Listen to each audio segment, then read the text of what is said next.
Okay, so let us have factoring polynomials with general trinomial na kung saan yung a is not equal to 1. Example, 4x squared minus 4x minus 3. So, ang gagawin natin dito, first is, multiply muna natin yung 4 times negative 3. 4 times negative 3, that is negative 12. Ibig sabihin, iisip tayo ng dalawang number, kapag pinag-multiply is negative 12, at kapag pinag-add is negative 4. So ngayon, mag-focus tayo dito sa negative 4. Ito yung middle term. Okay? So kung meron tayong negative 4, ibig sabihin, so pag pinag-plus natin, dapat nandoon yung negative sa mas mataas na number. Okay?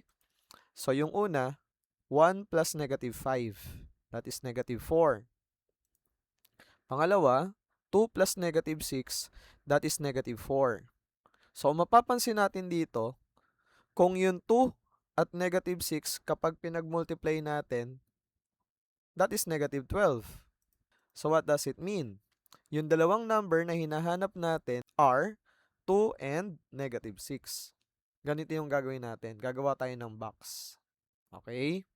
Yung 2 and negative 6, ilalagay natin sa gitna. So, we have 2x, negative 6x. So, etong 2x plus negative 6x, eto rin yan, negative 4x.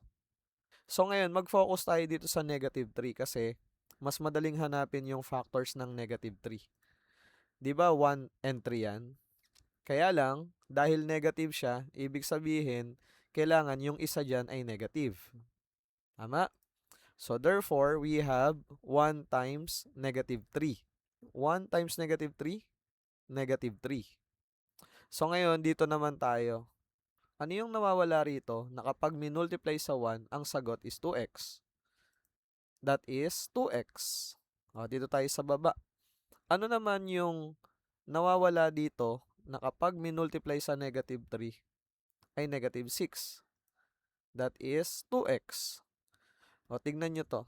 Yung 2x times 2x, that is also equal to 4x squared. Yung sa gitna naman, kapag pinag-combine, parehas dito sa negative 4x.